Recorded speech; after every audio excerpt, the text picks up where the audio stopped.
They mocked the homeless veteran's plea for food. Unaware, he carried the mind of an engineering genius. "Can I solve it for food?" the homeless veteran muttered, ignored by the crowd that mocked him. None of them knew this man had once helped shape the very machines now failing before their eyes. Acrid smoke poured from Davenport Aeronautics' prototype as billionaire Mark Davenport barked orders into his phone, desperation cracking his polished exterior. A $40 billion contract, and his company's future, were seconds from going up in flames. Engineers scrambled, clueless. And then, through the jeers, James Callahan stepped forward. Worn boots, weathered hands, a voice rough but steady. "I know what's wrong with your machine." Laughter rippled. How could a starving man from the streets know more than the brightest minds in aerospace? What they didn't realize was that he already did. Just before we dive in, let us know in the comments where you're watching from today. We love seeing how far these stories reach. And make sure you're subscribed so you don't miss tomorrow's special video. Now let's jump back in. Enjoy the story. A man forgotten by the world he helped build was about to get a second chance. But first, he would have to endure their scorn, unaware that their multi-billion-dollar project rested entirely in his hands. The city woke up in shifts. First came the distant rumble of sanitation trucks, then the rhythmic hiss of street sweepers, and finally, the growing hum of early commuter traffic. For James Callahan, the city's alarm clock was the gradual lightening of the sky from inky black to a bruised purple, visible through the steel girders of the overpass he called home. He had once commanded men who commanded the sky. Now he commanded only a small, hidden space between concrete and steel, a kingdom of cardboard and a single, threadbare army blanket. 3 years. Had it really been 3 years since he'd had a roof that wasn't a bridge? Since he'd had a meal that didn't come from a bin or the strained kindness of a stranger? The memories of his old life were like faded photographs. He could recall the feelings, the weight of responsibility, the thrill of solving an impossible problem, the quiet pride of a job well done, but the details were often blurry, as if they belonged to another man. James sat up, his joints protesting the cold that had seeped in overnight. He moved with a deliberate, practiced economy. Every motion had a purpose. He folded his blanket into a perfect square, a habit drilled into him decades ago at Fort Bragg. It was a small act of order in a life defined by chaos. His worldly possessions fit into a battered army surplus backpack, a canteen, a worn copy of a physics textbook, a small toolkit he'd pieced together from discarded items, and his last remaining photograph. The picture showed a younger James, smiling, in full dress uniform, standing beside a woman with kind eyes. He hadn't looked at it in months. The pain was still too sharp. His routine was unchangeable, a ritual that kept him anchored. First, the public restroom at the park, a place he used with the speed and efficiency of a soldier breaking down a field position. He washed his face with cold water, the shock of it a welcome jolt to his senses.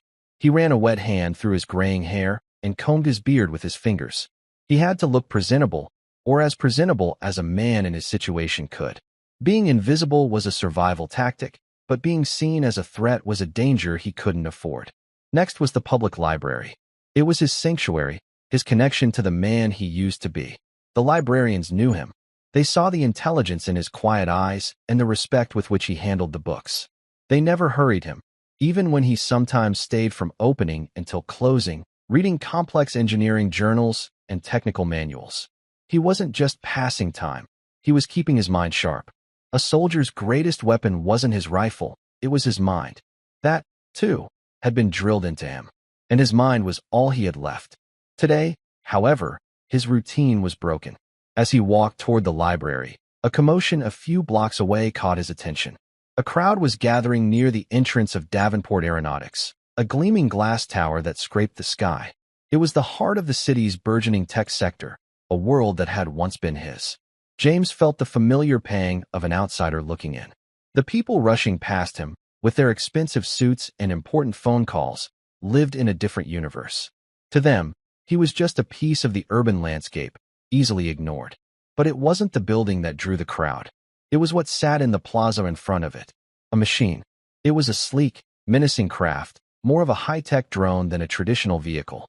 Its body was made of a matte black composite material that seemed to drink the morning light.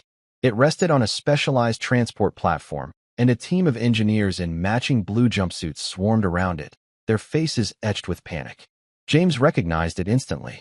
It was the Prometheus, Davenport Aeronautics bid for the next generation of unmanned aerial surveillance. He had read about it in the journals at the library. It was a marvel of modern engineering, boasting a revolutionary propulsion system and an advanced sensor suite. It was also, at this particular moment, a multi-billion-dollar failure. A thick, acrid smoke, the color of a sickened sky, poured from a panel on its side. The controlled, powerful hum it was supposed to emit was replaced by a sputtering, discordant whine. James could hear the sound from half a block away, and it set his teeth on edge. It was the sound of something deeply, fundamentally wrong. It was the sound of a resonance cascade, a catastrophic feedback loop that, if left unchecked, would tear the machine apart from the inside out. He knew that sound. He had heard it once before, in a simulation, years ago. A simulation he himself had designed. He moved closer, his curiosity overriding his instinct to remain invisible. He navigated the edge of the crowd, his movements slow and unassuming. He saw a man in a perfectly tailored Italian suit pacing frantically, his face a mask of fury and desperation. This was Mark Davenport, the charismatic billionaire, the boy genius of the aerospace world. His face was on the cover of magazines, his interviews replayed on business channels. Today, his polished image was cracking under the strain. Get it fixed. Now, Davenport barked into his phone. The DoD delegation is landing in 2 hours. 2 hours. Do you have any idea what's on the line? He listened for a moment, his face growing darker. I don't care what your diagnostics say. I have a $40 billion contract hanging in the balance, and our flagship prototype is smoking like a cheap cigar in my front yard. He snapped the phone shut and turned to a younger engineer, who flinched under his boss's fiery gaze. What's the status? We don't know, Mr. Davenport, the engineer stammered. The thermal regulation system is in a feedback loop. We can't shut it down without risking a full core meltdown. But if we leave it running, the gyroscopic stabilizer is going to tear itself from its moorings. So, you're telling me it's going to either melt or explode? Davenport said, his voice dangerously low. That's my choice. James watched, his mind already working the problem. He saw the pattern of the smoke. He analyzed the pitch of the whine. He noted which engineers were checking which systems. They were looking in all the wrong places. They were treating the symptom, the heat, without understanding the cause. The cause wasn't the thermal system. That was just the first thing to break. The real problem was in the power distribution manifold, a flaw in the design he had warned the industry about in a paper he'd published 6 years ago. A paper that had been largely ignored. He felt a familiar ache in his gut. It wasn't hunger, not this time. It was the frustration of a craftsman watching someone use a beautiful tool all wrong. He knew how to fix it. He could probably do it with a few basic tools in under 30 minutes. But what could he do? He was a ghost. A man in worn clothes with no name and no standing. If he approached them, they would see a beggar, a madman. Security would be called. He would be shoved away, another piece of human debris cleared from the pristine sidewalk of progress. He watched Davenport's panic escalate. The billionaire's reputation was built on flawlessness, on delivering the future on time and under budget. The scene unfolding in his plaza was a public relations nightmare. News vans were already arriving, their cameras like vultures circling a kill. James felt a different sensation now, overriding his caution. It was a sense of duty. He had sworn an oath once to protect and defend. That oath hadn't been about a flag or a country, not really. It had been about protecting people, about solving problems that threatened them. This machine, if it failed catastrophically, could endanger the entire city block. That was a problem, and he was a problem solver. He also felt hunger. It was a deep, gnawing emptiness that had been his constant companion for 3 years. His last meal had been half a sandwich he'd found in a trash can the previous evening. He was tired. He was cold. And he knew the answer to the billion-dollar question that was making Mark Davenport sweat through his expensive suit. He took a slow, deliberate breath. He squared his shoulders, a subtle shift that straightened his spine and brought a flicker of the command he once held to his bearing. He pushed through the edge of the murmuring crowd. People parted for him, their expressions a mixture of pity and disgust. He ignored them. His focus was on Mark Davenport. He stopped a respectful 10 feet away. He waited for a moment when Davenport wasn't yelling at an underling. Sir, James said. His voice was rough from disuse, but it was steady. Davenport didn't even look at him. Not now, he snapped, waving a dismissive hand. Get out of here. Sir, James repeated, his voice a little louder, a little firmer. I know what's wrong with your machine. This time, Davenport turned. His eyes, the color of cold steel, scanned James from head to toe. He saw the frayed collar of his jacket, the worn-out boots, the unkempt beard. His face twisted into a sneer of disbelief and contempt. You do you? Davenport scoffed. A few people nearby snickered. And I suppose you're a rocket scientist on your lunch break? The mockery stung, but James's face remained a placid mask. He had endured far worse from far more dangerous men. He met the billionaire's gaze without flinching. His eyes were calm, clear, and intelligent. They held a depth that seemed entirely out of place with the rest of his appearance. No, sir, James replied evenly. I'm just hungry. He paused, letting the statement hang in the air. He made his offer, the only one he could. The words were quiet, but they carried the weight of his entire, desperate situation. Can I solve it for food? The laughter was louder this time. It started with Davenport, a short, sharp bark of incredulous amusement, and it rippled through the onlookers. They saw the scene as a piece of street theater. The crazy homeless man offering to fix the billion-dollar spaceship for a sandwich. It was absurd. It was pathetic. Solve it for food, Davenport repeated, shaking his head as if to clear it of a bad dream. Listen, old man. I appreciate the offer, but my team of world-class engineers with PhDs from MIT and Caltech seem to be having a little trouble. What makes you think you can do anything but get in the way? James's gaze didn't waver. Because they're looking at the heat. The problem isn't the heat. It's a harmonic resonance in the power converter. It's creating a feedback loop that's superheating the coolant. Your thermal regulation system isn't failing. It's doing its job, but it's being overwhelmed by a problem it wasn't designed to handle. The confident, technical precision of the statement silenced the laughter. The smirk on Davenport's face faltered. The engineers who had overheard turned to look at James, their expressions shifting from amusement to confusion. How could this man possibly know those terms? Davenport's eyes narrowed. Who are you? A man who knows that if you don't bypass the primary power manifold and reroute it through the auxiliary conduits in the next 20 minutes, your gyroscopic stabilizer will fail. When it does, it will shear through the primary coolant lines. The resulting explosion will not only destroy your prototype, it will shatter every window in a 2-block radius. James delivered the words not as a threat, but as a simple, undeniable statement of fact. A bead of sweat trickled down Mark Davenport's temple. He looked at his chief engineer, who was staring at James with his mouth slightly agape. Is he right? Davenport asked, his voice now a strained whisper. The engineer swallowed hard. The stabilizer's vibration sensors are redlining, sir. We thought it was a symptom of the heat, a calibration error, but what he's describing, it's a plausible scenario. A very, very bad one. Davenport turned back to James. The contempt in his eyes was gone, replaced by a dawning, horrified suspicion. This wasn't a madman. This was something else entirely. And in that moment, with his legacy smoking on the launch pad and the world watching, Mark Davenport realized his only hope might just be the homeless man who had offered to save his empire for the price of a meal. The silence that fell over the plaza was heavy and thick. The discordant whine of the Prometheus prototype was the only sound, a constant reminder of the disaster ticking away. The crowd, sensing a dramatic shift, pushed closer, their phones held up to capture whatever happened next. They had come for a spectacle of failure. They were now witnessing a mystery. Mark Davenport stared at James, his mind racing. Every instinct he had, honed by years of boardroom battles and high-stakes negotiations, screamed that this was impossible. And yet, the man's diagnosis had been too specific, too confident. It carried the ring of truth, a truth his own highly paid experts had missed. How? Davenport finally managed to say, the word a mix of demand and genuine confusion. How could you possibly know that? I read, James said simply. The public library has an excellent technical section. Your company's design schematics, the ones released to the public for academic review, have a flaw. A small one. Easy to overlook. But under the specific atmospheric conditions of a morning like this, the humidity, the barometric pressure, it can trigger a cascade failure. Davenport's face went pale.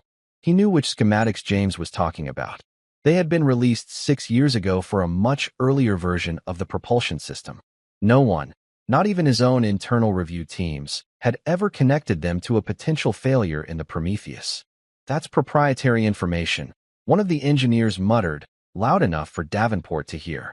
Those early designs are the foundation of the current system. James finished for him, his gaze still locked on Davenport. You upgraded the components, but you never fixed the fundamental flaw in the architecture. You built a skyscraper on a cracked foundation. Suspicion hardened Davenport's features again. This couldn't be a coincidence. Is this a setup? Did one of my competitors put you up to this? Is this some kind of industrial espionage? James almost smiled. The thought was so absurd it was almost funny. He, a man whose greatest strategic challenge each day was finding a safe place to sleep, accused of being a corporate spy. No, sir. I have no competitors. I have no allies. I just have a problem I know how to solve. And you have about 15 minutes left to let me do it. As if on cue, a new, more alarming sound joined the whine, a rhythmic, metallic clanking. That's the stabilizer's housing, the chief engineer said, his voice trembling. The bolts are starting to shear. Panic, cold and sharp, finally broke through Davenport's pride. His empire was literally shaking itself to pieces in front of him. His legacy was on the verge of becoming a crater. He looked at his own team, who were staring helplessly at their tablets, their faces blank with incomprehension. Then he looked back at the homeless man, whose calm demeanor was the only point of stability in the unfolding chaos. What do you need? Davenport asked, the words tasting like ash in his mouth. The maintenance toolkit from the transport vehicle, James said without hesitation. And I'll need you to clear the area. Your engineers are brave, but they're a distraction. I need everyone who isn't essential to be at least 100 yards away. Davenport didn't question it. He was a man who understood command. When someone spoke with absolute authority, you listened.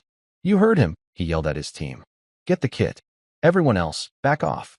Now, the engineers scrambled to obey. The crowd was pushed back by Davenport's personal security, who had been watching the exchange with stunned disbelief. One of the guards, a burly man named Peterson, moved to stand near James, his posture wary. Sir, are you sure about this? Peterson murmured to Davenport. We haven't vetted this man. He has no ID, no credentials. This is a massive security risk. The bigger risk right now is a $40 billion firework display, Davenport shot back. Just watch him. If he makes one move that looks wrong, you stop him. A young engineer ran up with a heavy-duty steel case and placed it at James's feet. James knelt down and unlatched it. His hands moved over the neatly arranged tools with a familiarity that was startling. He selected a wrench, a set of wire cutters, and a diagnostic probe. His movements were fluid and certain. He wasn't fumbling or guessing. He was a master craftsman selecting his instruments. He walked toward the smoking machine. The heat radiating from it was intense, but he didn't even flinch. He found the access panel, and with a few deft movements, he unlatched the security bolts and pulled it free. The cloud of acrid smoke billowed out, thicker and more noxious. James didn't hesitate. He leaned into the opening, his eyes scanning the complex labyrinth of wires, conduits, and processors within. It was a beautiful, chaotic mess of cutting-edge technology. And he saw the heart of the problem immediately. A small converter unit, no bigger than a shoebox, was glowing with a faint, malevolent red light. It was vibrating violently, the source of the entire cascade. Mr. Davenport, James called out, his voice slightly muffled. I need you to get your chief engineer on the line with your command center. He needs to remotely unlock maintenance override protocol 7 Alpha 9er. Davenport relayed the order. The chief engineer fumbled with his phone, his hands shaking. 7 Alpha 9er? Sir, that's a deep core system command. It bypasses all safety protocols. If he makes a mistake, just do it, Davenport roared. James waited patiently, his hand hovering over a thick, shielded cable. He could hear the engineer nervously relaying the command. A moment later, a small LED on the panel in front of James blinked from red to green. Override engaged, James said to himself. He took the wire cutters. In one smooth, confident motion, he cut the primary power cable. The terrible whining sound stopped instantly. The clanking of the stabilizer ceased. The only sound was the hiss of the overworked cooling fans beginning to slow. A collective sigh of relief went through the small group of engineers watching from a distance. Davenport felt his knees go weak. "It's over?" he asked, daring to hope. "No," James replied from inside the machine. "That just stopped the bleeding. Now I have to perform the surgery." For the next 10 minutes, James worked in silence. His hands were a blur of motion inside the cramped compartment. He rerouted cables, bypassed the faulty converter, and patched the auxiliary power line directly into the main grid. It was a delicate and dangerous operation. One wrong connection could send a fatal surge through the system, frying every component and turning the Prometheus into a very expensive paperweight. Davenport and his team watched on a large monitor that showed the drone's internal diagnostics. They saw power levels fluctuating wildly as James worked. Error messages flashed across the screen in angry red letters. "He's going to brick the whole system," one engineer whispered. "Shut up," Davenport hissed, his eyes glued to the screen. Then, as quickly as the chaos had started, it began to resolve. The error messages vanished one by one. System indicators on the monitor flickered from red to yellow, and then, miraculously, to a steady, solid green. The temperature inside the core, which had been dangerously high, began to drop rapidly. James pulled his head and shoulders out of the access panel. He had a smudge of grease on his cheek, and his hands were dirty, but his eyes were clear. He looked at the chief engineer. "You can bring it back online now," he said. "Start with the auxiliary power, then initiate a full system reboot. It will take about 3 minutes." The engineer, looking to his boss for confirmation, saw Davenport nod. He typed the commands into his tablet. On the transport platform, the Prometheus, which had been silent and dark, came back to life. A series of soft clicks and whirs emanated from within. Its external lights pulsed once, then settled into a low, healthy blue glow. The powerful, controlled hum of a perfectly functioning machine filled the plaza. There was no smoke. There was no whine. It was fixed. The crowd, which had been held back by security, erupted into a smattering of applause. The news crews began chattering excitedly into their microphones. Mark Davenport walked slowly toward James, his mind struggling to process what he had just witnessed. This man, this homeless stranger, had just done what his entire team of experts had deemed impossible. He had done it with a few basic tools and an encyclopedic knowledge of a system he shouldn't have understood. He stopped in front of James. The air between them was thick with unspoken questions. I don't know what to say," Davenport began. "You saved it. You saved everything." James simply nodded. He wiped his hands on a rag from the toolkit. He was already detaching, the problem solver receding, the weary, hungry man returning. His job was done. "You're welcome," he said quietly. "I owe you," Davenport said, his voice filled with a genuine sense of awe and gratitude. "More than I can say. Name your price." "Anything." James looked at the billionaire. He looked at the gleaming tower of Davenport Aeronautics. He looked at the perfectly functioning, multi-billion-dollar machine he had just saved. Then he remembered the simple, desperate bargain he had tried to make just 30 minutes earlier. His gaze was steady, and his voice held no trace of bitterness, only a quiet, profound weariness. "A deal is a deal, Mr. Davenport," James said. "I'll have a cheeseburger. And a cup of coffee. Black." The request was so simple, so jarringly out of scale with the magnitude of what he had just accomplished, that it left Mark Davenport utterly speechless. He was prepared to offer a fortune. He was being asked for a meal. It was in that moment of profound disconnect that Davenport began to understand that the real mystery wasn't how this man had fixed his machine. The real mystery was the man himself. The inside of Mark Davenport's office was like stepping into another world. Located on the top floor of the tower, it had floor-to-ceiling windows that offered a godlike view of the city below. The furniture was sleek and minimalist, a collection of chrome, glass, and dark leather that screamed money and power. On one wall, a massive screen silently displayed stock market data and global news feeds. It was a room built for a king, the throne room of a modern technological empire. James Callahan sat in a leather chair that probably cost more than he had earned in the last decade of his previous life. He felt profoundly out of place. A few minutes earlier, Davenport's personal assistant, a young woman with a harried but efficient air, had brought in the promised meal on a silver tray. It wasn't just a cheeseburger.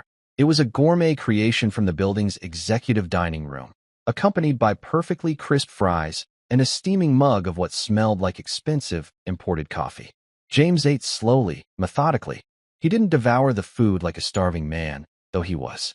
He ate with a quiet dignity, the same focused precision he had applied to fixing the Prometheus. Each bite was deliberate. Each sip of coffee savored. He was refueling, not just indulging. Mark Davenport sat behind his massive desk, not working, but watching his guest. The initial shock and gratitude had given way to an all-consuming curiosity. He had sent his shaken engineering team to run a full diagnostic on the prototype, and his PR team to spin the morning's near disaster into a story of an unexpected on-site system test. But his mind was consumed by the man sitting across from him. "You have to understand," Davenport began, breaking the silence, "that what you did out there, it's not supposed to be possible. My chief engineer, David Chun, has 2 doctorates from Stanford. He leads a team of 150 of the brightest minds in the industry. They were completely lost.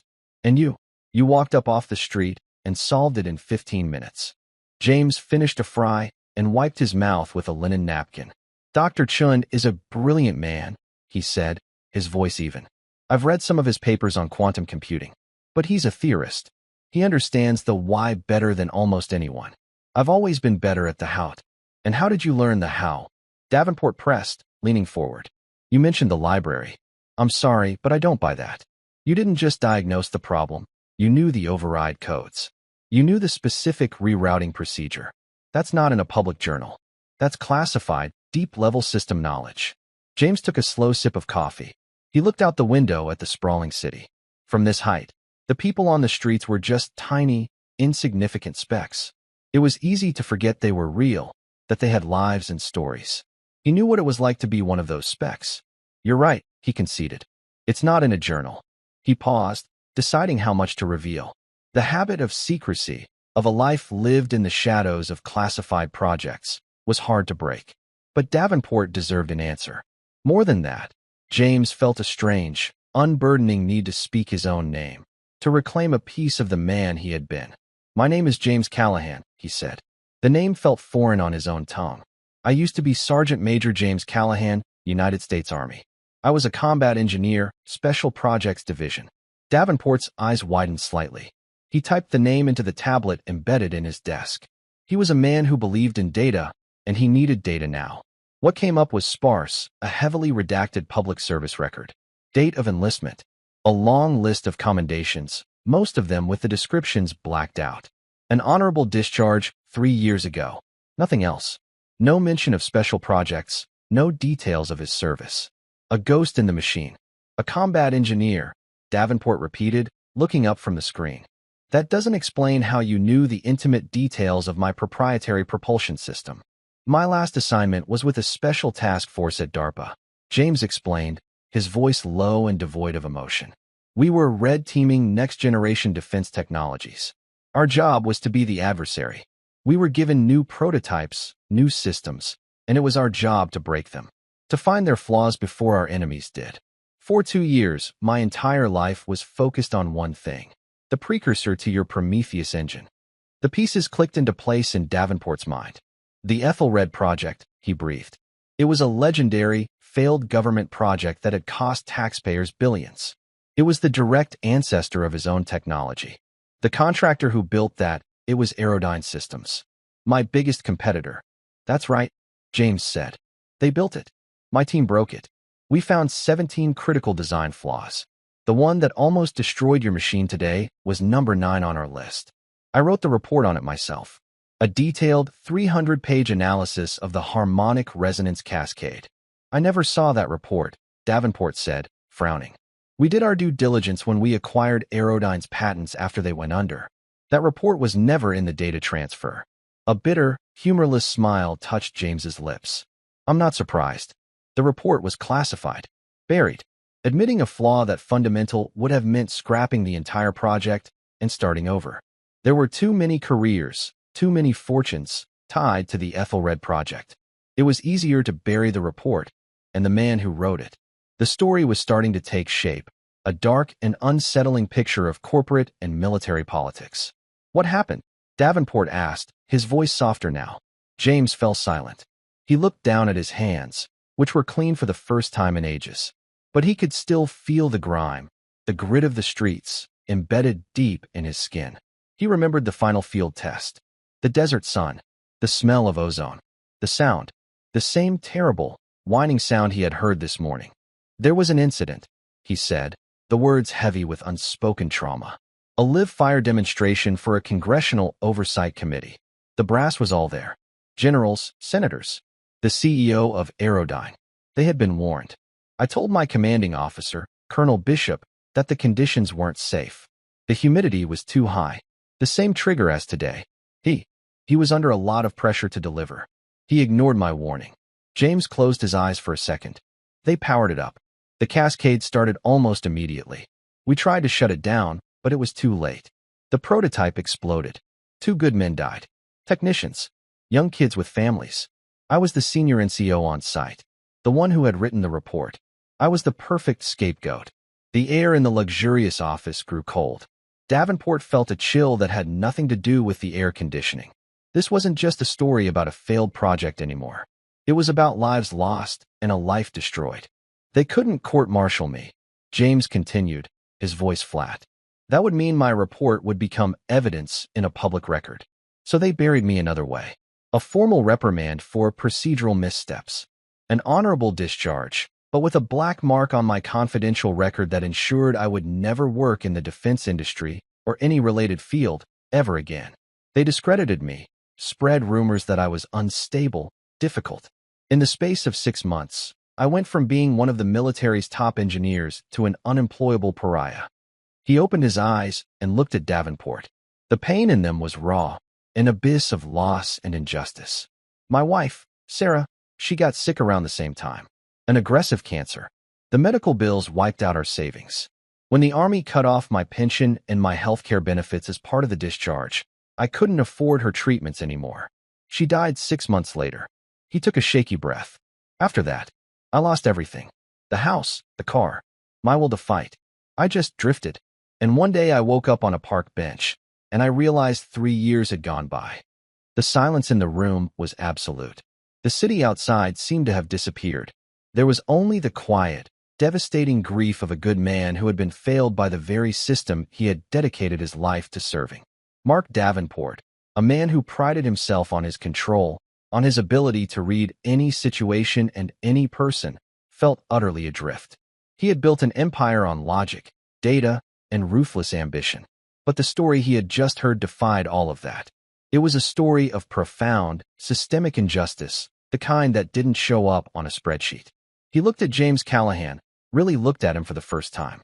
He didn't see a homeless man anymore. He saw a soldier, a hero, a genius, a man who had been to hell and back, and who had still found it within himself to step forward and offer help, not for fame or fortune, but for a simple meal. Callahan, Davenport began, his voice hoarse. James, I had no idea. Most people don't, James said, his composure returning. It's easier that way. Davenport stood up and walked to the window, his back to James. He looked down at the plaza, where his engineers were now carefully securing the Prometheus, the machine James had saved. His $40 billion contract with the Department of Defense was probably secure. His company's stock would soar. His legacy was intact. And it was all thanks to a man the world had thrown away like trash. A deep, unfamiliar sense of shame washed over him. He had looked at James and seen nothing but a nuisance. He had mocked him. He had dismissed him. He had been so blinded by his own world of wealth and privilege that he couldn't see the brilliant, broken man standing right in front of him. He turned around. His expression was no longer just curious, it was resolute. This isn't over, he said, his voice ringing with a new and powerful conviction. What they did to you, it's not just wrong. It's a waste. A criminal waste of talent and honor. We're going to fix this. Not just for you. For everyone they've left behind. James looked up, a flicker of surprise in his tired eyes. He had expected pity, perhaps a handout, a check to ease the billionaire's conscience. He had not expected this. He had not expected a call to action. What are you proposing? James asked. I'm not sure yet, Davenport admitted. But it starts with you. You don't belong on the street. You belong here. In a lab, solving problems that matter. But first, he paused, an idea forming in his mind, an audacious, almost theatrical plan. First, I have a meeting in less than an hour with the Department of Defense. General Miller is leading the delegation. James's body went rigid at the name. General Wallace Miller? He was the one who signed off on my discharge. I know, Davenport said, a grim smile on his face. I think it's time you had a chance to present your report in person. But you're not going to go looking like this. He pressed a button on his desk. Susan, he said to his assistant, clear my schedule for the next hour. And get the car. We're going shopping. He looked at James, his eyes blazing with a fierce, protective energy. And after we're done with General Miller, we're going to go after Aerodyne, Colonel Bishop, and every single person who buried your report. We're going to get your name back, Sergeant Major. And we're going to do it today. For the first time in 3 years, a spark of the old fire, the warrior's spirit that James Callahan thought had died with his wife, began to rekindle in the depths of his soul. It was a faint spark, but in the rarefied air of Mark Davenport's office, it had more than enough oxygen to burn. The transformation of Sergeant Major James Callahan began in the hushed, carpeted interior of one of the city's most exclusive men's stores. For James, the experience was profoundly disorienting. The last time he had been inside a place like this, the price of a single tie could have fed him for a month. He moved through the racks of expensive suits with the wary, cautious steps of a soldier navigating a minefield. The air smelled of cedar, leather, and wealth, a scent so foreign it was almost suffocating. Mark Davenport, however, was in his element. He moved with the easy confidence of a man who owned the world, and in this small corner of it, he did. He didn't just shop. He commanded. We need a full wardrobe, he told the store manager, a man who had materialized at his elbow the moment they walked in. Everything. Start with a suit. Charcoal gray. Something that says authority, not flash. As assistants scurried to bring options, Davenport turned to James, who was staring at his own reflection in a full-length mirror. He saw a gaunt, weathered man in clothes that hung off his frame. His eyes were the same, but the face they looked out from was a stranger's. It's just a costume, James, Davenport said quietly, sensing his discomfort. The man inside is who's going to win this fight. We just need to make sure they're willing to listen to him first. James nodded, understanding the logic. It was camouflage. He had worn many different kinds of camouflage in his life. This was just another uniform for a different kind of battlefield. An hour later, the transformation was complete. The worn jacket and frayed pants were gone, replaced by a perfectly tailored suit that settled on his shoulders with a familiar weight. A crisp white shirt and a simple, dark blue tie completed the ensemble. His beard had been trimmed, his hair cut. He had even been persuaded to have a shave, revealing the strong jawline that had been hidden for years. When he looked in the mirror again, the stranger was gone. In his place stood a man he recognized, albeit an older, more haunted version. He saw the shadow of the soldier, the engineer, the leader. The years on the street had carved new lines on his face, but they had not extinguished the intelligence in his eyes. If anything, they had added a depth, a gravitas that no expensive suit could ever buy. He stood straighter. His shoulders, which had been slumped under the weight of shame and despair, were now squared. He was Sergeant Major Callahan again. It's a start, James said, his voice a low rumble. Davenport clapped him on the shoulder. It's more than a start. It's a declaration of war. They arrived back at Davenport Aeronautics with 10 minutes to spare. The lobby, which James had only ever seen from the outside, was a cathedral of glass and steel. As they walked toward the executive elevators, employees turned to stare. They saw their dynamic, formidable CO walking side by side with a distinguished-looking stranger who carried himself with the unshakable confidence of a man accustomed to command. No one recognized him as the homeless man who had been the subject of company-wide gossip just 2 hours earlier. The meeting was in the main boardroom.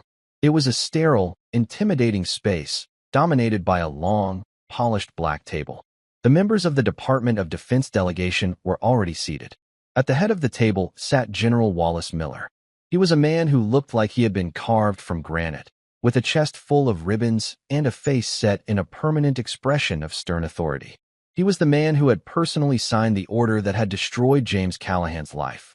As Davenport and James entered, General Miller stood up. He extended a hand to Davenport, his eyes flicking dismissively over James. "Mark, good to see you," Miller boomed. "Sorry to hear about the little technical hiccup this morning. Glad your team got it sorted." "We did," Davenport said, his voice cool. He did not take the offered hand, but not without some unexpected assistance. "General, I'd like you to meet the man responsible for saving the Prometheus project. This is Mr. James Callahan." James stepped forward. He met the general's gaze directly. Miller's eyes, cold and blue as a winter sky, scanned James's face. There was a flicker of something, annoyance, perhaps, at this unscheduled addition to the meeting. There was no recognition. To General Miller, Sergeant Major Callahan had ceased to exist 3 years ago. He was a problem that had been solved, a file that had been closed. "Mr. Callahan," Miller said, his tone clipped. "A civilian contractor?" "Not exactly," James replied, his voice calm and steady. It was the voice of a man who had briefed generals and congressmen before. "We have met before, General. Though my uniform was different then." A frown creased Miller's brow. He searched his memory, a vast repository of faces and names. He was a man who prided himself on never forgetting a soldier who had served under his command. "I'm afraid you have me at a disadvantage," the general said stiffly. "My name is Sergeant Major James Callahan," James said, enunciating each word with precision. "Special Projects Division. DARPA. 3 years ago, you signed my discharge papers." The effect of the name was instantaneous and profound. The color drained from General Miller's face. The other members of the delegation shifted uncomfortably in their seats. They all knew the name. The Callahan case had been an ugly, whispered-about affair, a piece of internal business that was supposed to have been buried forever. And now, the ghost they had buried was standing before them, dressed in a $1,000 suit, looking very much alive. "Callahan," Miller stammered. His composure shattered for a fraction of a second before his training kicked in and a mask of cold fury snapped back into place. "What is the meaning of this, Davenport? This is highly irregular." "The meaning, General, is that we have a serious problem," Davenport said, taking charge. He gestured for everyone to sit. James took a seat directly opposite Miller. Davenport remained standing at the head of the table. "This morning," Davenport began, "our prototype experienced a catastrophic malfunction. A harmonic resonance cascade in the power converter. A flaw my own teams, with all their resources, had missed. A flaw that would have, in another 20 minutes, resulted in a multi-billion-dollar explosion on my front lawn." He paused, letting the weight of the words sink in. "The only reason that didn't happen is because Mr. Callahan here happened to be walking by. He diagnosed the problem on site and fixed it in 15 minutes with a basic toolkit. I find myself wondering how he could possibly have done that." Davenport looked at James. "James, perhaps you could enlighten the general." James leaned forward, his hands clasped on the polished table. He looked directly at Miller. "I was able to fix it, General, because it was the exact same design flaw my team identified in the Ethelred prototype 3 years ago. The flaw detailed in the 300-page report I submitted to your office 2 weeks before the incident." General Miller's jaw tightened. "That report was speculative. Your conclusions were not supported by the data." "Not supported?" James's voice rose slightly, the calm demeanor cracking to reveal the cold, righteous anger that had been simmering for 3 years. "2 of my men died because you chose to ignore that report, General. 2 men, whose only mistake was trusting that their commanding officers had read the intelligence and would not put them in unnecessary danger." "That's enough, Sergeant Major," Miller snapped, his authority reasserting itself. The findings of the official inquiry were clear. The incident was the result of procedural missteps on your part. "My procedural missteps?" James shot back, his voice now ringing with the force of a man who had nothing left to lose. "My misstep was writing a report that told you and the CEO of Aerodyne that your billion-dollar pet project was a death trap. My misstep was telling my commanding officer, Colonel Bishop, that he was going to kill someone if he ran that test. The only procedure I violated was the unspoken one, the one that says you don't tell powerful men things they don't want to hear." Davenport stepped forward and placed a slim data tablet on the table. He slid it across the polished surface until it stopped directly in front of General Miller. "That, General," Davenport said, his voice dangerously quiet, is a copy of Sergeant Major Callahan's original report, the one that was supposedly speculative. Alongside it, you will find the complete diagnostic data from the Prometheus this morning. The data shows, conclusively, that the exact failure he predicted 3 years ago is what happened today. The only difference was the outcome. Because this time, the man who wrote the report was there to stop it. Miller stared at the tablet as if it were a venomous snake. He didn't touch it. He knew what it would say. And there's more. Davenport continued, his tone hardening into steel. My legal team has spent the last hour digging. We found something interesting.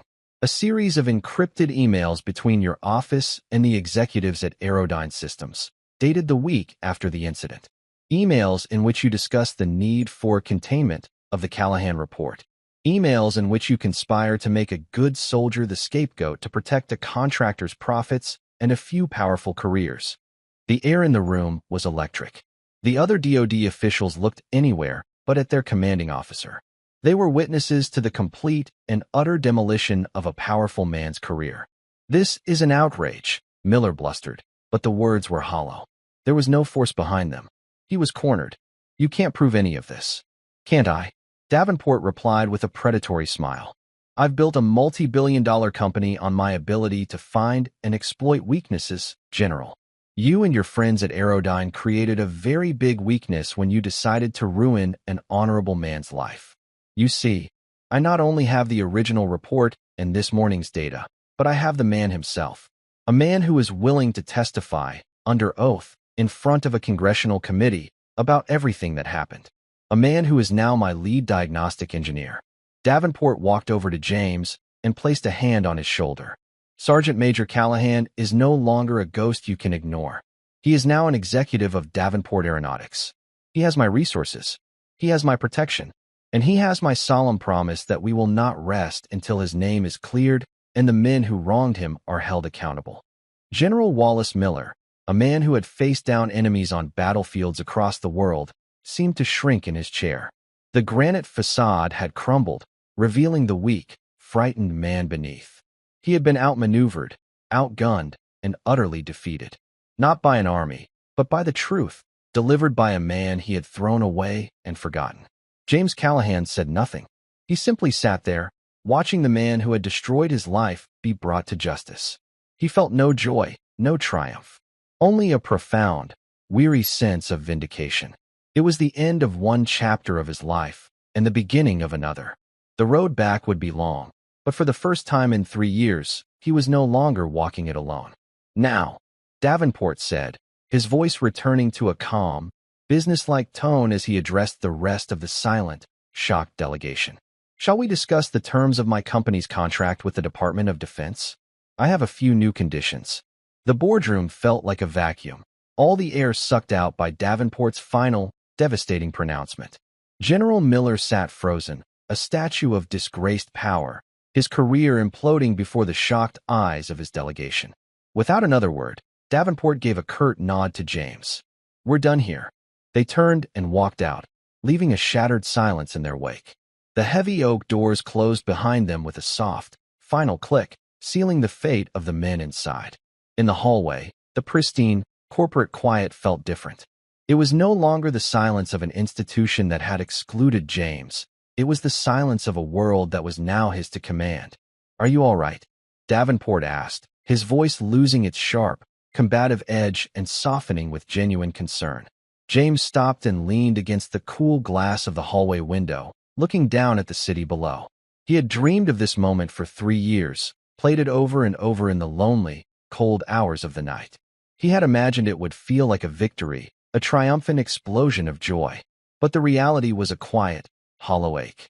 I just put the final nail in the coffin of a man I once respected, James said, his voice barely a whisper. He made a terrible mistake, and instead of owning it, he destroyed lives to cover it up. I don't feel happy about this, Mark. I just feel tired. Justice is heavy work, Davenport replied, standing beside him. It doesn't always feel good, but it's necessary. What you did in there wasn't just for you. It was for those 2 young technicians. It was for every soldier Miller or Bishop ever sent into harm's way without giving them the whole truth. James knew Davenport was right. This was bigger than his own personal tragedy. It was about restoring a broken piece of a system he had once believed in with all his heart. The transition from the street to the executive suite was profoundly jarring. Davenport had arranged a corporate apartment for James, a clean, soullessly modern space with panoramic views and furniture that looked like it had never been touched. The first night, sleep wouldn't come in the soft, king-sized bed. The silence was too loud, the comfort too alien.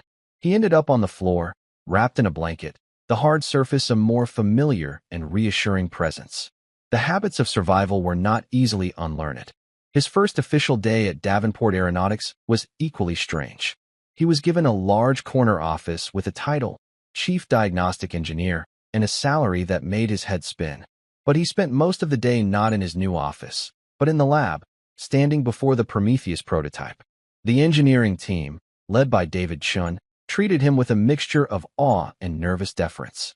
The legend of the homeless genius had already spread through the company like wildfire.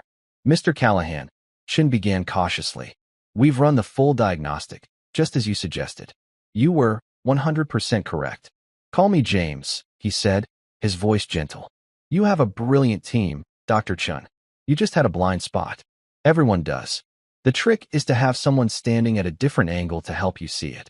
He spent the rest of the day with them, his suit jacket off, his sleeves rolled up. He didn't lecture or command. He asked questions. He listened. He sketched complex equations on whiteboards with a fluid grace that left the PhDs in the room mesmerized. He spoke their language, the universal language of physics and the relentless pursuit of an elegant solution. By day's end, the awe had been replaced by a deep and genuine respect. He wasn't a legend, he was one of them. And he was brilliant. That evening, in his silent apartment, he finally unpacked his old army backpack. He took out the worn photograph of his wife, Sarah. For 3 years, looking at her smiling face had been an exercise in pain. But tonight, he saw not just loss, but the love and belief she'd always had in him. "You can fix anything, Jimmy," she used to say. He placed the photo on the empty nightstand. "I'm trying, Sarah," he whispered to the silence. "I'm trying to fix me, too." The weeks that followed were a whirlwind. True to his word, Davenport unleashed a legal and media firestorm. The story of the forgotten hero became a national headline. The fallout was swift. General Miller was forced into a dishonorable retirement. A full-scale congressional investigation was launched into Aerodyne Systems. Colonel Bishop was court-martialed. James's name was officially cleared, his back pay and pension restored. Apologies came from all corners, but James found that external validation did little to heal the internal wounds. Justice was not the same as peace. He found his peace in the work. He threw himself into his role, his mind, starved for so long, now feasting on complex challenges. He wasn't just a diagnostician, he was an innovator. One afternoon, he was sketching an idea for a new type of energy dampener when Davenport walked into his office. "Aerodyne wants to settle," he said, tossing a folder onto the desk. "It's a 9-figure number." James didn't look at it. "We're not taking it." Davenport smiled. "No, we're not. But that's not what I came to talk about." He gestured to the schematics. "What's this?" "An idea," James said. "A predictive system, not a reactive one." "It's brilliant," Davenport said. "But James, is this what you want? To spend the rest of your life building better machines for my company?" The question hung in the air. "When you were out there, you told me you spent every day in the public library. Who else was there?" James pictured the quiet, sunlit rooms. "All sorts," he said. "People, like me. People with nowhere else to go. A lot of them were smart. You could see it. They didn't have a door back into the world." A powerful, clarifying thought took shape. The real design flaw wasn't in the Prometheus. It was in the system that built it. A system that could look at a man like him and see only trash. "The greatest waste," James said, his voice filled with a sudden, passionate certainty. "The most profound inefficiency I have ever seen is the waste of human potential. We build these incredible machines, but we overlook the geniuses who could be designing them, simply because they don't have the right address or the right suit." He stood to join Davenport at the window. "I fixed your machine, Mark. You helped me get my name back. But that's not enough. How many other James Callahans are out there right now, sleeping under a bridge?" Davenport saw the leader he had recognized from the beginning. "So what do we do about it, Sergeant Major?" "We build a new machine," James said, his eyes blazing with a purpose that dwarfed personal vindication. Not of metal and wires, but a machine for finding people. A foundation. We seek out the overlooked, the discarded, the forgotten. We don't give them a handout. We give them a chance. We invest in them. It was the ultimate engineering challenge, to fix a broken part of the world. Mark Davenport extended his hand.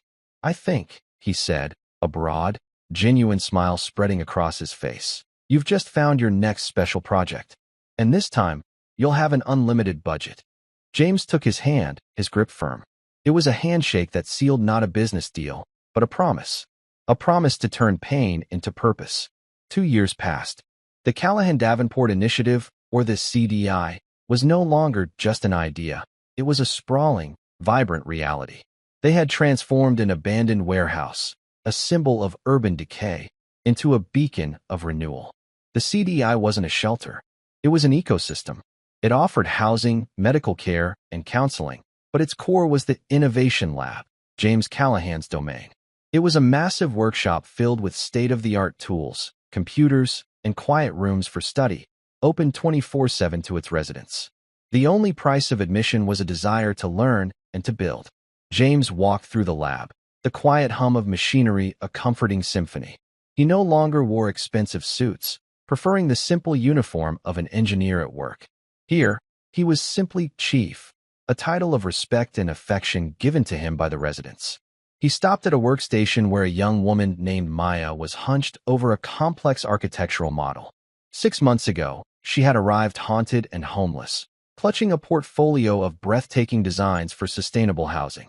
She had the vision of a master architect, but had been chewed up and spit out by the system.